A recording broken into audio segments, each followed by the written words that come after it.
No dia seguinte, João Batista estava outra vez ali, na companhia de 2 dos seus discípulos. E vendo passar a Jesus, disse: eis aqui o Cordeiro de Deus.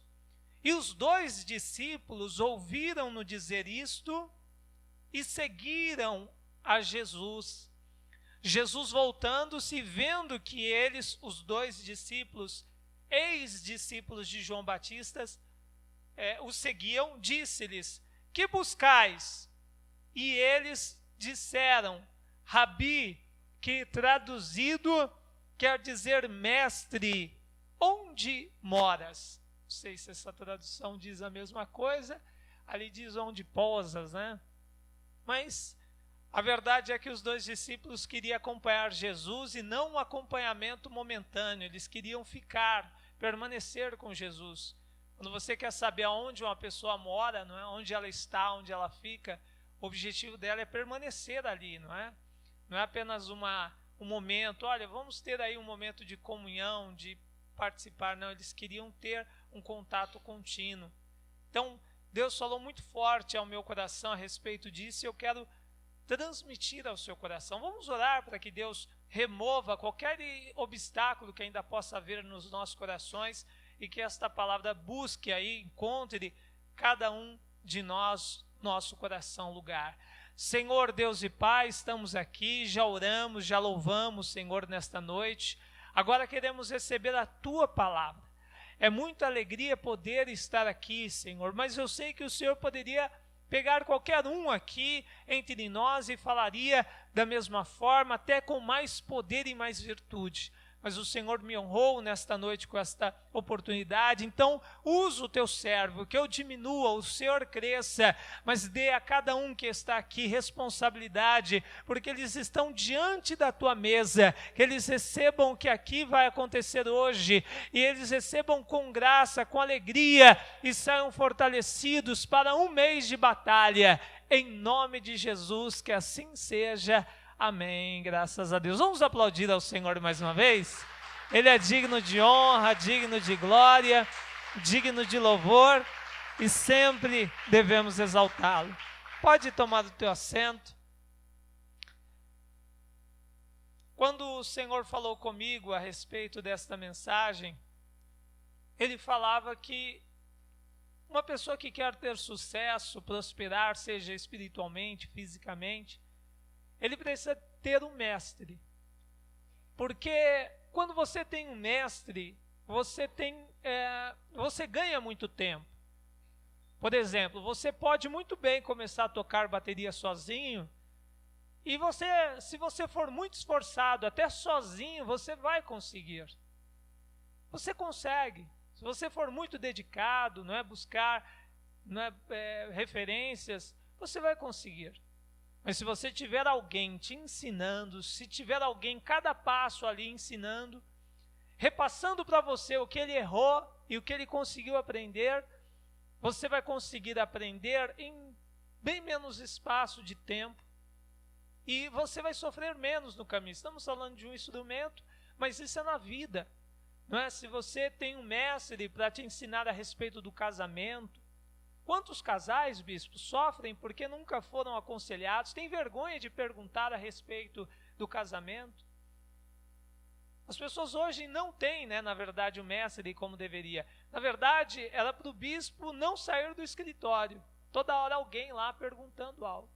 Eu tenho algo que eu gostaria de perguntar para o bispo, questões aí do dia a dia.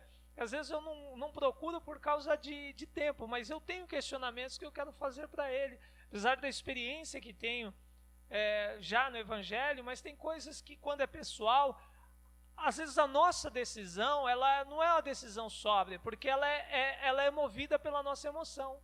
Então quando eu vou fazer um juízo para mim de algo, é meio complicado. Aí eu pergunto para alguém que está acima de mim com autoridade, ela vai dar uma direção mais correta, mais acertada.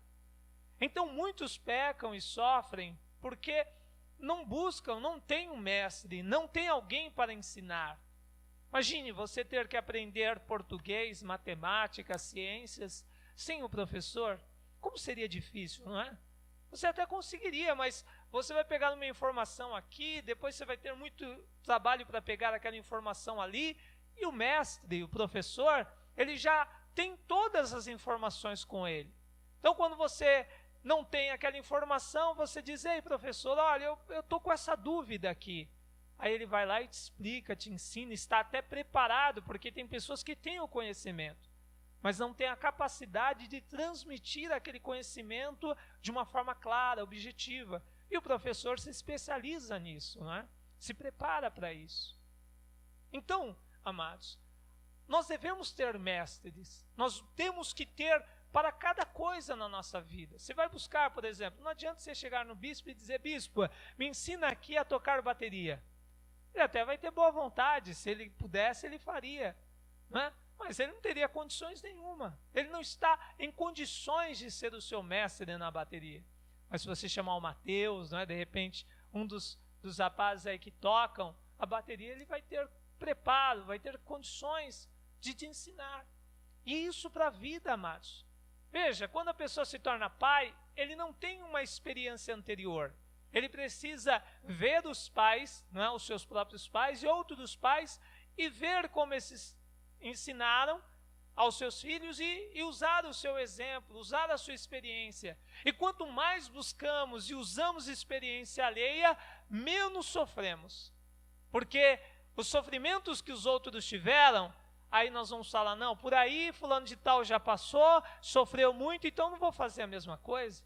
Eu vou fazer diferente. O que está acontecendo aqui, desde o versículo 35 em diante, são pessoas que querem mestre, são pessoas que desejam ter um mestre, e elas estão indo atrás de um mestre. Esses dois personagens que citei há pouco na Escritura, eles já têm um mestre, eles podiam estar satisfeitos, eles podiam estar felizes. Sabe por quê, amados? O mestre, naquele tempo, não eram todos que tinham mestre, não eram todos. Isso eram para algumas pessoas em especial que tinham a oportunidade de ser escolhido, porque não era a pessoa que escolhia o mestre, mas o mestre olhava algumas virtudes, algumas qualidades em alguém e dizia: olha, eu gostei desse, e eu quero que você seja o meu discípulo, eu quero ser o teu mestre. E aquela pessoa se sentia muito honrada de ser convidada a ser discípulo, a ser um aluno daquele mestre. Então veja só que interessante aqui. Esses dois discípulos têm um mestre, o mestre é João Batista, não é qualquer mestre. Quantos é que gostariam de ter João Batista como seu mestre? Não seria uma virtude, uma honra? Olha, João Batista, para você ver que ele não é pouca coisa, Jesus disse que nascido de mulher, ele é o maior entre todos. Então, não é qualquer mestre, hein? É um mestre top, é o melhor dos mestres de todos os tempos, elogiado por Jesus. Então aqueles dois homens poderiam estar felizes, satisfeitos. Nós temos um mestre respeitado, temido, porque quando ele falava, as pessoas tinham temor de Deus, porque João estava ali ministrando. Mas aqueles homens, aqueles dois discípulos, eles dizem: estamos com o mestre, mas esse ainda não é um mestre que eu gostaria de ter. Por quê? Eu creio, amados, que quando uma pessoa, ela está firme naquele propósito, ela está buscando, ela está fazendo, ela está se destacando, ela já está trabalhando com o propósito de se tornar um mestre também. Porque quando o mestre ensinava e aquele mestre ou morria, ou por alguma coisa, sei lá, uma viagem, ele tivesse que se ausentar, aquela pessoa que era um discípulo apenas, ele se tornava então um mestre, porque ele tinha aprendido com o mestre e ele se tornava também um mestre. Então aqueles homens talvez já estavam ali num estágio tão alto, que eles estavam buscando algo mais. Eles não estavam satisfeitos, mas dizendo: olha, eu quero alcançar algo mais. Eles poderiam estar ali: não, tá bom, do jeito que está, estamos aí com o mestre, e é um bom mestre. Mas aí eles disseram não. Esse mestre aí que o próprio João Batista está falando é um mestre superior. E se João Batista está dizendo que ele é acima, porque João Batista disse, né? É necessário que ele cresça e que eu diminua. João Batista disse, entre outras coisas, o que lemos aqui. Vamos ler de novo, versículo 35 em diante. No dia seguinte, João estava outra vez ali, na companhia de 2 dos seus discípulos, e vendo passar Jesus, disse: eis aí o Cordeiro de Deus. Eis aí o Cordeiro de Deus. Aí os discípulos, naquele momento, despertaram e disseram: basta, chega. João Batista serviu como um mestre, foi muito importante para o meu crescimento, mas João Batista, tchau, porque agora encontrei um mestre maior, um mestre superior, acima, e que eu vou buscar conhecer aquilo que eu preciso para a minha vida espiritual, aquilo que eu preciso para crescer mais ainda. Se esse é símbolo para João Batista de um grande mestre, então eu preciso dele. E o título que eu daria a esta mensagem é: muito prazer, eu sou Jesus. Amados, o maior desejo de Jesus é falar para o homem: muito prazer, eu sou Jesus. A vontade de Jesus é que todos venham a Ele, como esses 2 estão vindo agora. Não só interessados em conhecê-lo como aquele artista famoso, que alguém vai e quer apenas um autógrafo. Só pode gostar muito do profissional, daquela pessoa, ela é um bom profissional, mas você quer apenas um autógrafo e ir embora. Mas no caso deles, não. Eles queriam mais, eles queriam conviver, dormir ao lado de Jesus, aprendendo com Ele, e acordar pela manhã ao lado do Senhor Jesus e aprender com Ele. E por isso eles dizem a Jesus, versículo 37, e os 2 discípulos ouviram-no dizer isso e seguiram a Jesus. Jesus, voltando-se e vendo que eles o seguiam, disse-lhes: que buscais? Que vocês estão procurando? Alguém poderia dizer na situação: eu estou procurando alguém que cure as minhas doenças. Eu estou procurando alguém, olha, que resolva os meus problemas financeiros. Quem tem problema financeiro aqui? Ninguém tem, que bênção. Não, pastor, não entendi a pergunta. Eles poderiam ter dito: olha, eu vim buscar alguém que multiplica os pães, tem o poder de fazer aqui acontecer algo na minha vida financeira, ser aquele que vai mudar a minha história. Jesus está perguntando, assim como Deus perguntou no Antigo Testamento a Salomão o que ele queria, e muitas vezes Jesus perguntou: o que você quer? E Jesus estava pronto a responder. Jesus disse ao cego: olha, seja curado. Não é o paralítico, quando ele disse que queria andar, ele disse: seja curado e ande. Então aqueles 2 poderiam dizer: olha, o que eu estou buscando é saúde, o que eu estou buscando é prosperidade, o que eu estou buscando é um casamento bem-sucedido, uma família feliz. Mas não, sabe o que eles disseram? Nós queremos um mestre. Nós desejamos que o Senhor seja o nosso mestre. Não está aqui, mas está nas entrelinhas. Eu entendo assim. Jesus deve ter dito: muito prazer, eu sou Jesus. Eu sou o seu mestre a partir de agora. Ele então leva esses 2 discípulos. Não sabemos os nomes dos 2, mas um deles é André, irmão de Pedro, de Simão. E é claro, ele ficou muito empolgado, feliz da vida.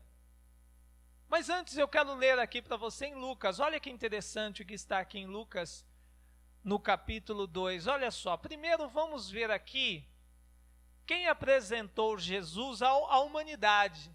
Quando nós consagramos uma criança diante do altar, e é importante que os pais façam isso, na verdade não está sendo apresentada a Deus, porque Deus conhece essa criança.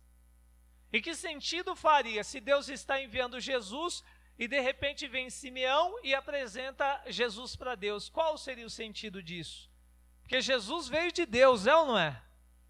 Então, quando ele está apresentando aqui na igreja, e nós apresentamos a criança na igreja, estamos nada mais do que apresentando aquela criança ao corpo da igreja, né? Aquela igreja como membro daquela igreja, mas de certa forma a humanidade.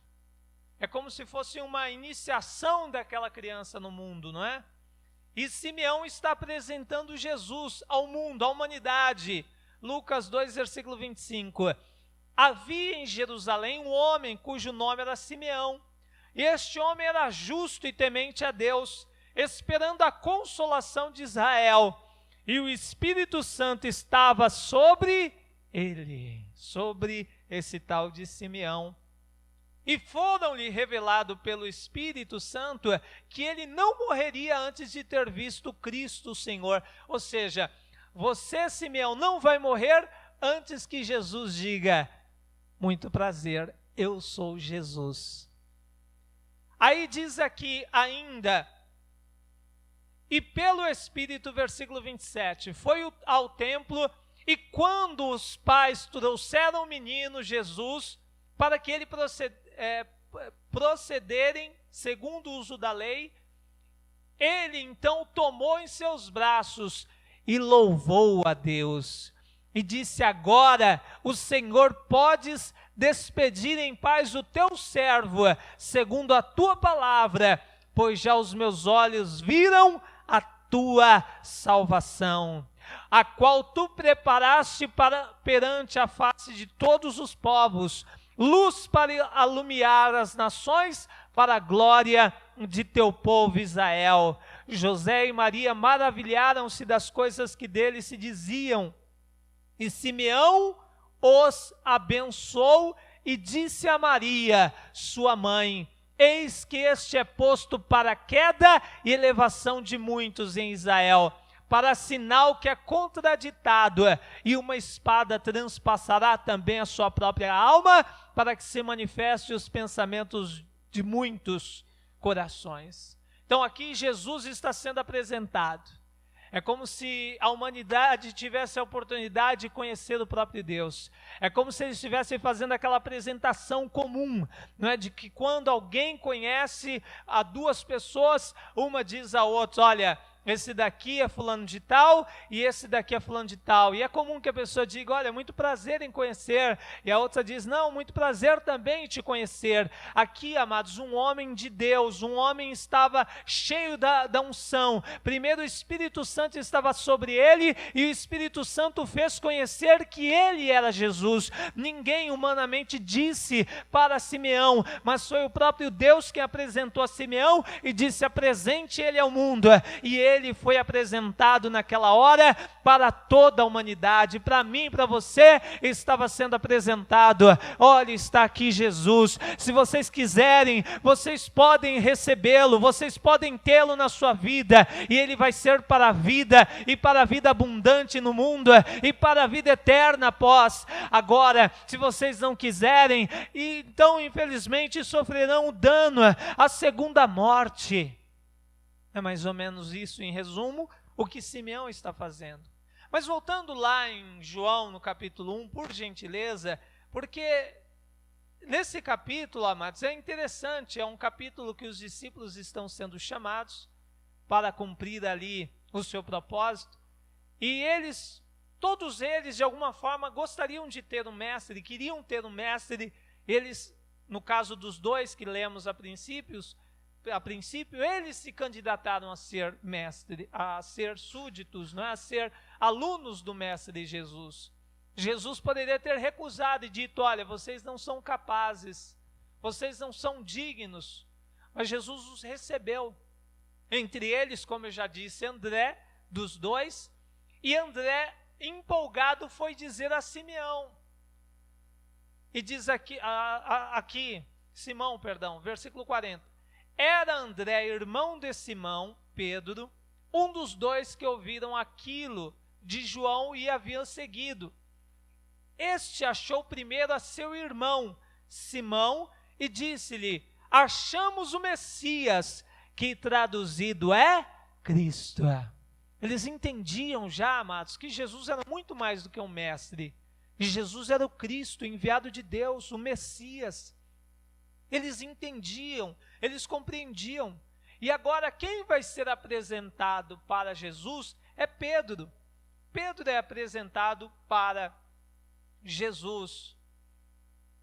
Versículo 41. Este primeiro, levou a seu irmão. Versículo 42.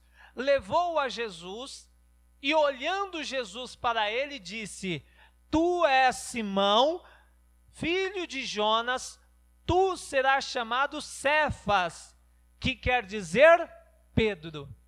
Ou seja, Jesus se apresenta a ele, se manifesta a Pedro, e nós sabemos, amados, que a vida de Pedro e Jesus, a história de Pedro vai ser muito forte. Talvez não foi aqui que Pedro conheceu Jesus de fato, porque às vezes nós somos apresentados a Jesus num primeiro momento, e não é ali que nós o conhecemos, mas é um primeiro contato que temos com ele. Talvez Pedro conheceu Jesus de verdade quando ele vai dizer: Tu és o Cristo, o Filho do Deus vivo. Talvez tenha sido naquele momento, é ou não é? Que ele reconheceu Jesus, como André agora demonstrara que já tinha conhecido.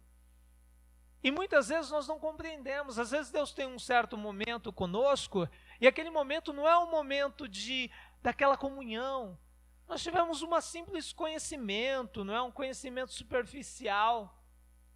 Talvez Pedro conheceu Jesus de verdade quando Jesus está indo sobre as águas para o barco, e Pedro, depois que Jesus cessa a tempestade, e aí então vê Jesus diz que é ele diz: se é o Senhor mesmo, deixa eu andar sobre as águas. E aí Pedro começa a andar sobre as águas. Todos nós conhecemos a história, a palavra, o que diz, e aí então vem o vento, ele afunda, e de repente Jesus estende as mãos para Pedro e o tira da morte, porque ele estava se afogando num perigo de morte, e toda aquela obra que Jesus faz naquela noite pode ter ali sido o momento que Jesus de fato disse a ele: muito prazer, eu sou Jesus. Eu não sei, talvez pode ser quando Jesus já havia morrido, ressurreto, e passaram-se 40 dias, então Jesus, ou melhor, os discípulos estão num lugar, na sinagoga, onde estão esperando o Espírito Santo, e se manifesta o poder de Deus, a glória de Deus. Diz que naquele dia, onde estavam quase 120 ali assentados, ouvindo Pedro pregar, diz que veio um vento veemente, um som de um vento veemente, línguas de fogo repartidas repousaram sobre todos eles, e ali Pedro foi e pregou. Diz a palavra que ele compungiu, ele cortou o coração de muitas almas. Se não me falha a memória, 5.000 almas se converteram. Talvez foi ali que Jesus disse no coração de Pedro: muito prazer, eu sou Jesus. Eu não sei, mas em algum desses momentos, Pedro, ele teve aquele conhecimento que ele, Jesus, espera que tenhamos dele. Mas veja, amados, esse capítulo é rico nessa questão de pessoas que querem um mestre, que estão atrás de um mestre, que estão buscando um mestre. Continuando a leitura, o versículo 43 diz, isso tudo no mesmo capítulo aí em seguida, versículo 43 diz: no dia seguinte quis Jesus ir a Galiléia e achou Filipe e disse-lhe o quê? Segue-me. O que Jesus está fazendo? Como eu disse há pouco, o mestre escolhia quem era o seu aluno, quem seria o seu aluno. E aí imediatamente esse tal de Filipe, ele toma Jesus como mestre, ele aceita o convite e começa a seguir, junto com aqueles 3 que já vimos até agora. Não sei se exatamente nessa mesma sequência, porque a Bíblia, ela é meio embaralhada, no sentido você tem que fazer um estudo muito profundo a respeito disso, mas a questão é que aqui, nesse capítulo, nós temos 4 discípulos, 4 alunos do Mestre Jesus. E aí então Filipe, no versículo 45, diz: Filipe achou Natanael e disse-lhe: havemos achado aquele de quem Moisés escreveu na lei, e de quem escreveram os profetas, Jesus de Nazaré, filho de José. Filipe, todo empolgado, vai e prega para Natanael, e diz: olha, Natanael, com certeza um homem justo, amados, um homem direito, um homem bom, um homem de Deus. E aí ele chega lá e diz com todo ânimo: olha, Jesus, encontramos. Só que quando ele diz de onde Jesus vem, ele diz: pode vir alguma coisa boa de Nazaré? Porque a fama de Nazaré não era boa. E aí ele diz: não, isso não procede, vocês estão enganados, não é correto. Mas como Natanael estava ou Filipe estava tão convicto, estava tão certo que o seu mestre não era qualquer mestre, ele disse, no versículo seguinte diz assim, Filipe achou Natanael e disse, versículo 46, disse Natanael: pode vir alguma coisa boa de Nazaré? Disse-lhe Filipe: vem e vê. Se você vier e ver, você vai conhecê-lo assim como eu estou conhecendo. Jesus viu Natanael vir ter com ele. Antes que Natanael ou Filipe diz alguma coisa, Jesus diz: eis que um verdadeiro israelita, em quem não há dolo. Ou seja, ele tinha um testemunho poderosíssimo. Um homem digno de ser um dos discípulos de Jesus. E aí, versículo 48, disse-lhe Natanael: de onde me conheces tu? É como se ele quisesse testar. De onde você me conhece? Você já me viu? Já conversamos? Aí Jesus responde. Respondeu Jesus e disse: antes que Filipe te chamasse, te vi eu estando tu debaixo da figueira. Quer dizer, ninguém tinha dito, ou seja, não deu tempo de alguém vir avisar para Jesus que ele estava lá e que eles ambos se encontraram debaixo de uma figueira. É como se houvesse uma coisa que ninguém soubesse a teu respeito e aí a outra pessoa dissesse ali. Então, na cabeça de Natanael, não, esse homem aí realmente tem o poder de ver. Ele é onisciente, ele tem esse poder, ele é capaz. Uma coisa que me chamou a atenção aqui, amados, isso é interessante relatar, é que diz assim, o versículo 48, e disse-lhe Natanael: de onde me conheces tu? Jesus respondeu e disse-lhe: antes que Filipe te chamasse, te vi eu. Te vi eu. Essas palavras de Jesus diz que antes de nascer no coração de Filipe aquele desejo, eu creio que a ida de Filipe lá foi Deus quem colocou no coração dele chamar Natanael. E muitas vezes Deus vai colocar no teu coração o desejo de ir a tal pessoa. E ainda que você pense que está indo lá por livre e espontânea vontade, foi Deus quem colocou no seu coração. Assim como um dia Deus colocou no coração de alguém vir até nós. É como se Deus dissesse aqui: olha, antes que Filipe fosse lá, eu já tinha a intenção no meu coração de ir lá com você e trazê-lo aqui, porque eu quero te conhecer, aqui estar com você, mas muito mais do que isso, porque eu já te conheço, eu quero que você me conheça. Você vê que Natanael quer saber quem ele é, se ele o conhece. Olha, você já me viu em algum lugar, já esteve comigo aí em algum lugar, de onde você me conhece? E aí ele abre os olhos para isso. Natanael respondeu e disse-lhe: Rabi. Olha só, amados, Natanael, depois que Jesus diz que aonde ele estava, Natanael, consegue compreender que Jesus é Rabi, é mestre. Há uma palavra chamada Raboni, que quer dizer mestre. E Rabi seria professor, mas essas palavras são sinônimos. Hoje não faria diferença dizer que o professor é um mestre, porque na verdade o professor é um mestre. E dizer que o mestre é professor, não é? Então ele diz: olha, eu reconheço o Senhor é mestre. Tu és o Filho de Deus, tu és o Rei de Israel. Amados, saber que ele está em tal lugar não seria algo tão profundo, tão grande, para esse conhecimento tão grande de Natanael? Eu creio que não é o peso dessas palavras. É porque naquele momento abriu-se o entendimento e o coração daquele homem, Natanael, para que ele conhecesse.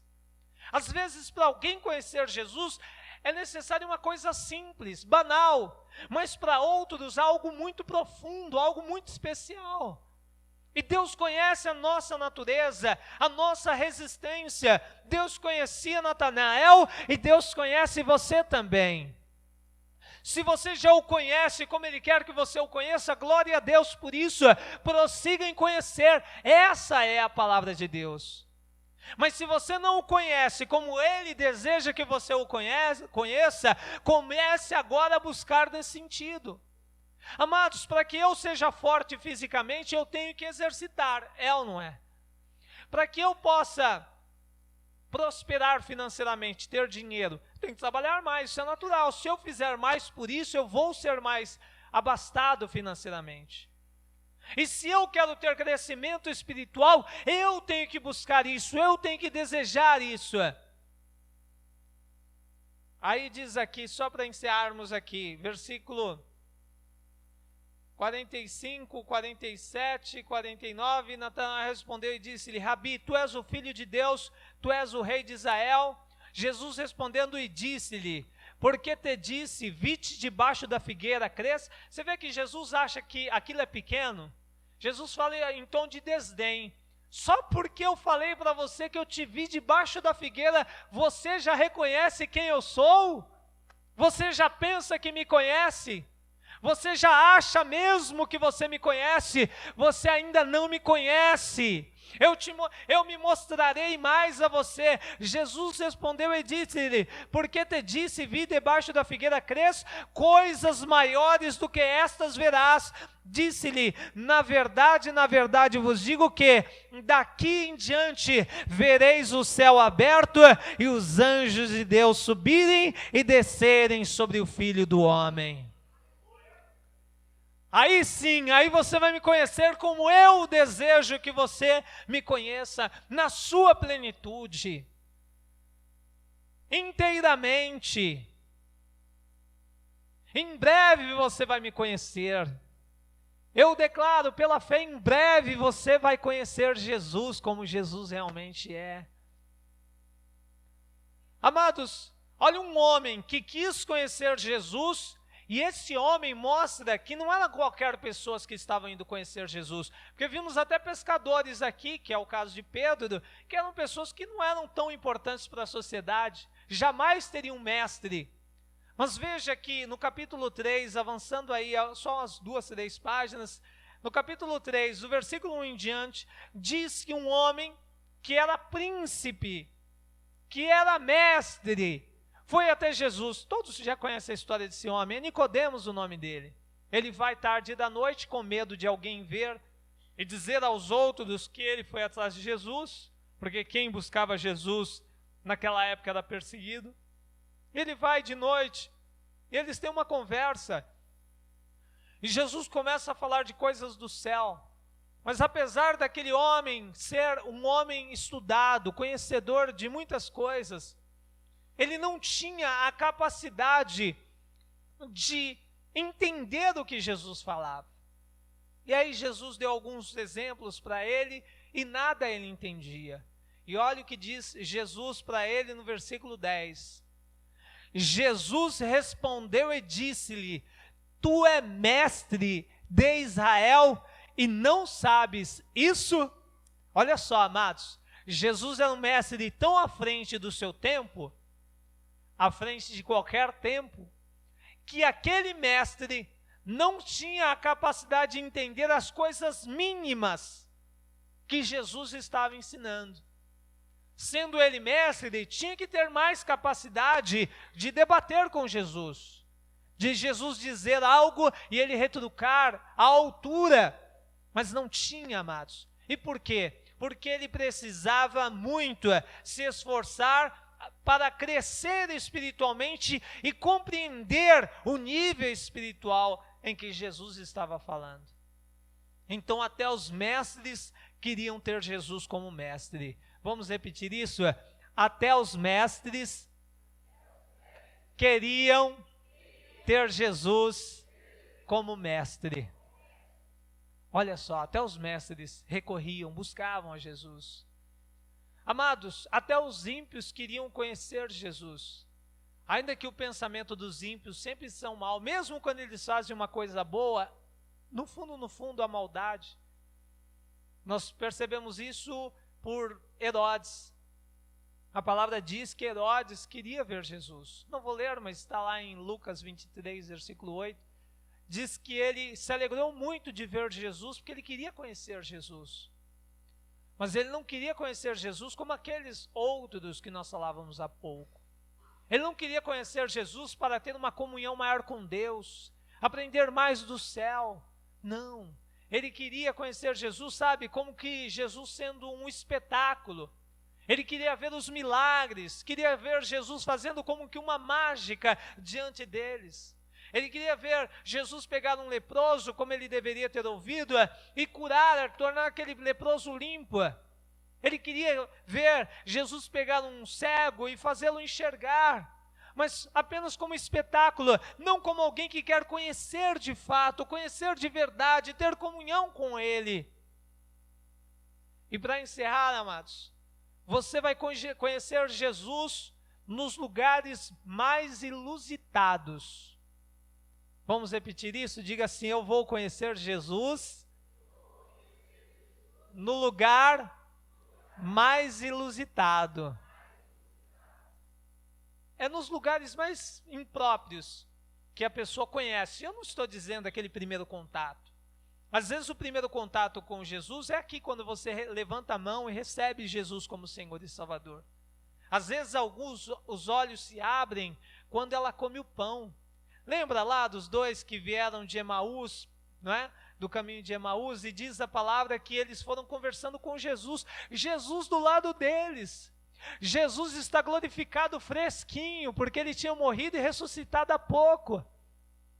Estava ali na sua virtude, no seu poder, e conversando e mostrando a Escritura, desde os antigos. Jesus foi conversando, se eu não me engano, 11 quilômetros com eles, e falando as Escrituras. Mas quando eles chegam lá, diz a palavra que Jesus parte o pão, ou seja, pode ser hoje, no momento do partir do pão, do comer do pão, do cálice. No momento em que ele partiu o pão, os olhos dele se abriram, e um disse ao outro: o nosso coração ardia enquanto ele falava conosco. Os nossos olhos não se abriram, mas agora eles se abriram, agora nós vimos, agora nós conhecemos. Ele morreu, achávamos que ele estava morto, mas ele ressuscitou de verdade. Ele está bem vivo, porque ele andou 11 quilômetros conosco conversando. Amados, eu não sei em qual momento, talvez seja até no momento da ceia, mas eu vou dizer para você que esse momento inusitado em que Jesus se manifesta de verdade, sabe onde é? Eu vou dizer alguns lugares que ele conheceu alguns, ou se manifestou a alguns de uma forma perfeita. Um deles, ou 3 deles, foi lá na fornalha. Diz a palavra que os 3, Sadraque, Mesaque e Abednego, foram lançados vivos na fornalha. Castigo por servirem a Deus, por buscarem o Senhor, por estarem fazendo a vontade de Deus. E diz a palavra que eles foram lançados e o fogo era tão alto que os que lançaram morreram devido ao fogo. E o rei, que estava feliz da vida, ali olhando para aquela cena, ele jogando lá no fogo, agora se espanta do seu trono, olhando para a fornalha, e diz assim: ei, nós não jogamos 3 homens vivos na fornalha? Aí alguém diz: sim, é verdade. E aí ele diz em resposta: mas agora eu vejo 4, e o 4 é com a semelhança do Filho dos homens. Sabe o que estava acontecendo lá dentro? Eu creio pela fé. Jesus estava dizendo: Sadraque, muito prazer, eu sou Jesus. Mesaque, muito prazer, eu sou Jesus. Abednego, muito prazer, eu sou Jesus. Se você crê, aplauda ao Senhor Jesus. Se você crê, glorifique a Ele, porque esse Senhor se manifesta nos momentos e nos lugares mais impróprios, nos momentos mais difíceis.